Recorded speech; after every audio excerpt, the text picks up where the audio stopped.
Good morning friends. Last લેક્ચરમાં આપણે unit 3 start કર્યો હતો અને એનું ટાઇટલ હતું યુનિટનું manage your stress. Unit 3 read 1 manage your stress. અને આપણે જોયું હતું કે જ્યારે ઘણીવાર આપણને ધ્યાન રાખી નથી શકતા, એકાગ્રતા નથી રાખી શકતા, ઘણીવાર આપણને એવું લાગે કે આપણને કંઈ યાદ નથી રહેતું, અથવા તો ઘણીવાર આપણને એવું લાગે કે ઘણા બધા કામ છે પણ કયા કામની શરૂઆત કરવી એ આપણને ખબર પડતી નથી. અને આ બધા સ્ટ્રેસના લક્ષણો છે. તો એ દૂર કરવા માટે અહીંયા કેટલીક એક્સરસાઇઝ આપી છે. તો પહેલી એક્સરસાઇઝ છે સ્ટોપ ઓવર થિંકિંગ. કે આપણે કામ કેમ નહીં કરી શકીએ? ઘણીવાર કામ એક હોય પણ આપણે એટલા બધા એના વિશે વિચારો કરી લઈએ કે વિચારોના કારણે આપણે કોન્સન્ટ્રેટ નથી કરી શકતા. તો પહેલું આ કામ આપણે કરવાનું છે over thinking. Stop over thinking. કે વધુ પડતા વિચારોને બંધ કરો. કે જ્યારે પણ તમારે ભણવા બેસવું હોય, વાંચવા બેસવું હોય કે કંઈ યાદ રાખવું હોય તો વધારે પડતા વિચારો બંધ કરો. When task and pressure start building up, the mind can sometimes go into overthinking and you come to thought, I wish there was a switch in my head that I could flick and turn off all the thoughts going around in my mind. When task and pressure, task એટલે કાર્ય અને pressure એટલે દબાણ, start building up, કે જ્યારે કાર્ય અને એનું દબાણ આપણામાં શરૂ થઈ જાય, the mind can sometimes goes into over thinking, એટલે આપણું મન ઓવર થિંકિંગ વધુ પડતા વિચારોમાં જતું રહે છે. And you come to thought, અને આપણે એ વિચાર ઉપર આવીએ છીએ, આઈ વિશ, હું ઈચ્છું, there was a switch in my hand, કે મારા માઇન્ડમાં શું હોવું જોઈએ? એક સ્વિચ હોય. ધેટ કુડ આઈ ફ્લિક એટલે હુમલો કરવો. And turn off all the thoughts, મતલબ હું એક જ ઝટકો મારું અને બધા જ વિચારો દૂર થઈ જાય. Going around in my mind, મારા મનની અંદર ચાલતા બધા જ વિચારો બંધ થઈ જાય એવું આપણે વિચારીએ. કે જ્યારે આપણું મનની અંદર ઘણા બધા કાર્યોનો ભાર હોય, આપણા મન ઉપર દબાણ હોય, તો આપણે એવું વિચારીએ કે આમાં કાશ મારા મનની અંદર એક સ્વિચ હોય જેના દ્વારા હું બધા જ વિચારોને દૂર કરી નાખું અને મારું માઇન્ડ શાંત થઈ જાય. It is not that easy, પણ એટલું સરળ નથી. There is a technique to help yourself during the problem of overthinking. તો there is a technique. Friends, આ તમને પણ લાગુ પડે છે કે એક ટેકનિક છે ટુ હેલ્પ યોર સેલ્ફ, જે તમારી જાતને મદદ કરશે during the problem of over thinking. કે જ્યારે માઇન્ડમાં વધુ પડતા વિચારો આવે તેને અટકાવવા માટેની એક ટેકનિક છે જે તમને મદદરૂપ થશે. તો એ શું છે? તો સે to your self repeatedly during the days, કે જ્યારે તમારા માઇન્ડમાં ઘણા બધા વિચારો આવતા હોય, સે ટુ યોર સેલ્ફ, તમે તમારી જાતને રિપીટેડલી વારંવાર કહો ડ્યુરિંગ ધ ડે, આખા દિવસમાં. કે આપણને એવું લાગે છે કે આ દિવસે તો બહુ ટેન્શન છે, બહુ કામ છે, મારે મનમાં ઘણા બધા વિચારો આવે છે, તો તમારી જાતને દિવસ દરમિયાન વારંવાર કરો. શું કહેવાનું છે? I have no expectation and I will deal with whatever happens when it happens. શું કહેવાનું છે આપણે આપણી જાતને? આઈ હેવ નો એક્સપેક્ટેશન, કે મને કોઈ જ એક્સપેક્ટેશન એટલે અપેક્ષાઓ નથી. આઈ વિલ ડીલ એટલે પહોંચી વળવું. વોટ એવર હેપન, જે પણ કંઈ થશે એને હું પહોંચી વળીશ. And whenever it happens, અને જ્યારે પણ થશે એને હું પહોંચી વળીશ. આપણે ઘણીવાર ગુજરાતીમાં કહીએ છીએ જાય બધું તેલ લેવા.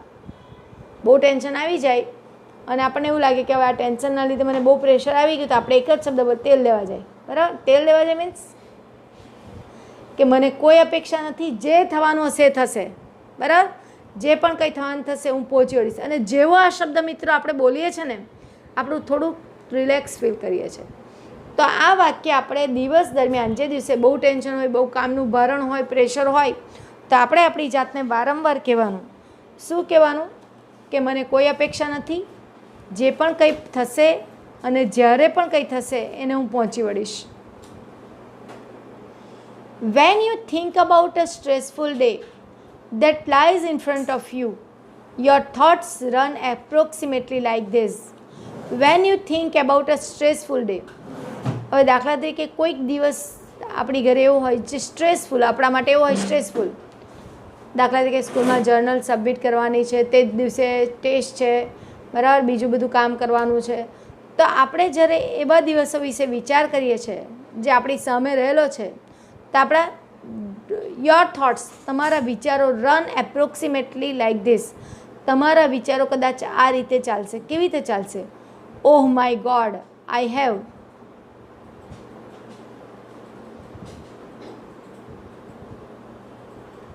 શું કહીએ છીએ આપણે? Oh my God, I have so much to do. અરે ભગવાન, મારે ઘણું બધું કરવાનું છે. I must do X, Y and Z, and after that A, B needs to get sorted out as well. આપણે શું વિચાર છે? ઓ બાપરે, આજે તો મારે એક્સ, વાય, ઝેડ કામ કરવું પડશે, ત્યાર પછી એ અને બી પણ, બરાબર, A and B need to get sorted out, કે મારે એ અને બીનું પણ કરવું પડશે. મતલબ જે દિવસે આપણી પાસે ઘણા બધા કામ હોય તો આજે આપણે બોલીએ છીએ ઘણીવાર, ઓ બાપરે, આજે તો મારે બજારમાં જવાનું છે, ઓ બાપરે, મારે તો આજે જર્નલ કમ્પ્લીટ કરવાનું છે, મારે આજે હોમવર્ક કરવાનું છે, આજે ટેસ્ટ છે, ટેસ્ટનું વાંચવાનું છે, ટેસ્ટનું વાંચ્યા પછી મારે આ, બરાબર, આ તે બધું આપણે વિચાર કરીએ છીએ. I don't know how I am going to do it. અને આપણે છેલ્લે એવું બોલીએ છીએ, ખબર નહીં હવે કેવી રીતે બધા કામને હું પહોંચી વળીશ. I won't even have a time to it. કદાચ એવો સમય આવશે કે મારી પાસે જમવાનો પણ સમય નહીં રહે. ઘણીવાર આપણે ઘણા લોકોને અને ઇવન આપણે પોતે પણ આવું બોલીએ છીએ કે આજે મારે આ કરવાનું છે, તે કરવાનું છે, પેલું કરવાનું છે, ફલાણું કરવાનું છે, બરાબર. અને છેલ્લે એવું કહે છે, જવા દે ને, મારી પાસે ખાવાનો સમય પર બચશે કે કેમ. આ બધું આપણે બોલતા હોઈએ છીએ. Basically the day hasn't even started but you are already in tease.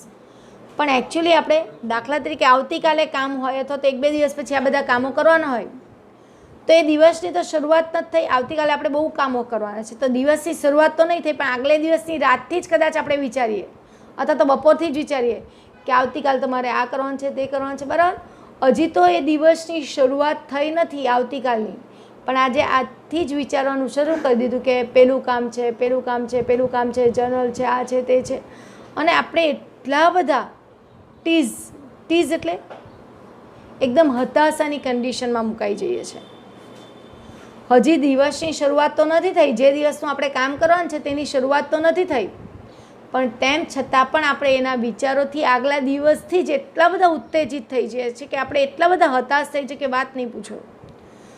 What is happening is that your mind is racing ahead of you and anticipating how tired and stressed you will feel once you have completed all the tasks ahead. હવે થાય છે શું આના કારણે? દિવસ તો આવતીકાલે છે, આવતીકાલે આપણે ઘણા બધા કામો કરવાના છે, પણ આપણે આગલા દિવસથી વિચારીએ છીએ, તો પરિણામ શું આવે છે?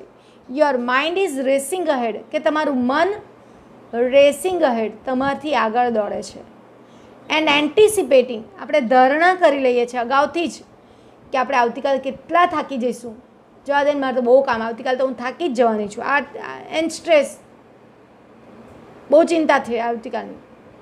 You will feel once you have completed all the task. આપણે એવું વિચાર, આવતીકાલે તો હું બહુ થાકી જવાની, બધા કામ પૂરા થઈ જશે ને પછી તો મારી હાલત ખરાબ થઈ જાય. દાખલા તરીકે ઘરમાં કોઈ પ્રસંગ હોય, બરાબર. હવે પ્રસંગ આવતીકાલે હોય અને આપણે આજથી જ કે જવા દે ને, આવતીકાલે તો અમારી ઘરે પ્રસંગ છે, બધા મહેમાનો આવશે, બધાને જમાડવાનું, બધાને આ કરવાનું, બધાને વાસણ, આ તે બધું વિચારે. હજી તો મહેમાન આવ્યા નથી, દિવસ ઉગ્યો નથી, પણ આગલા દિવસથી જ આપણે ચિંતા કરવા માંડીએ. પરિણામ, આપણું મન આપણા કરતાં ઘણું આગળ ચાલે છે અને જે દિવસની શરૂઆત નથી થઈ એ દિવસ વિશે વિચારે છે. અને આપણે એવું બી બોલીએ, જવા દે ને, આવતીકાલે તો હું એટલી બધી થાકી જાઉં, વાત નહીં પૂછવાની. હજુ તો કંઈ કામ કર્યું નથી, આવતીકાલનું કામ છે, પણ આજથી જ વિચારે બહુ થાકી જવાની, અને એની સીધી અસર આપણે ક્યાં થાય છે? બોડી પર થાય છે. These frantic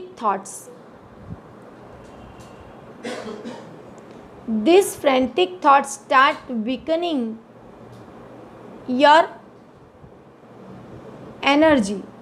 As a result, you are entering into a busy day without half or normal energy.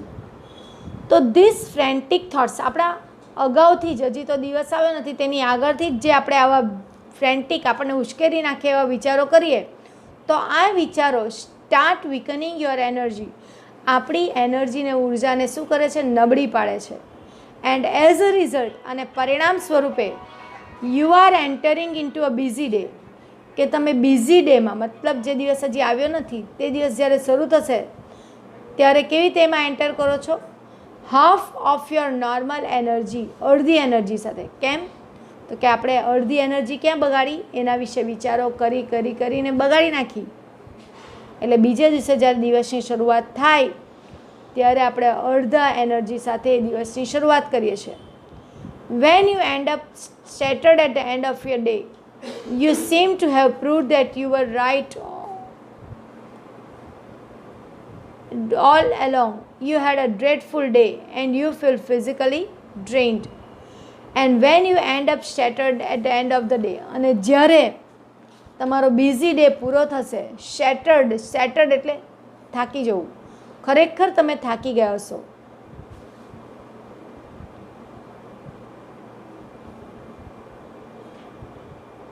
You sim to have proved, અને તમે ખરેખર સાબિત કર્યું હશે, યુ આર રાઇટ, કે તમે સાચા હતા. યુ હેડ અ ડ્રેડફુલ ડે, કે તમારો આજનો દિવસ કેવો જવાનો હતો? ડ્રેડફુલ, ખરાબ જવાનો હતો. એન્ડ યુ ફીલ ફિઝિકલી ડ્રેઇન્ડ એટલે થાકી જવું, અને ખરેખર તમે શારીરિક રીતે થાકી જ ગયા છો. ખ્યાલ આવે છે અહીંયા શું કહેવા માંગે છે? કે આપણે બિઝી દિવસની વિશે એટલા બધા વિચારો આગળથી કરી નાખીએ છીએ કે જ્યારે બિઝી ડેમાં પ્રવેશીએ છીએ ત્યારે પેલા અડધા વિચારોને કારણે આપણી એનર્જી ઘટી ગઈ હોય છે, વિચારો કરવાને કારણે. એટલે બિઝી ડેમાં આપણે એન્ટર થઈએ છીએ ત્યારે આપણી અડધી એનર્જી વપરાઈ ગયેલી હોય. કેમ? તો કે વિચારોમાં વપરાઈ ગઈ હોય.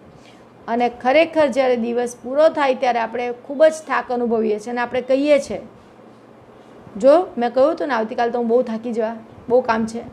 પણ એ થાક શાનો લાગ્યો?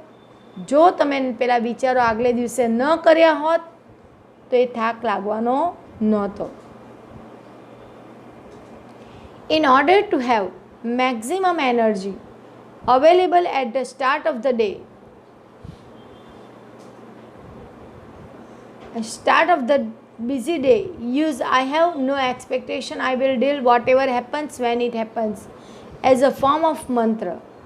જો તમારે પૂરેપૂરી એનર્જી બિઝી ડે જોઈતી હોય, તમને એવું લાગે કે ખરેખર મારે આવતીકાલે બહુ કામ છે, મને સંપૂર્ણ એનર્જી જોઈએ મેન્ટલી અને ફિઝિકલી, તો તમે શું કહો? એ દિવસની શરૂઆત, ભલે આવતીકાલે જે કામ હશે હું પહોંચી વળીશ. આઈ હેવ નો એક્સપેક્ટેશન, મને કોઈ અપેક્ષા નથી, અને જે પણ કંઈ થશે, જ્યારે પણ કંઈ થશે એને હું પહોંચી વળીશ.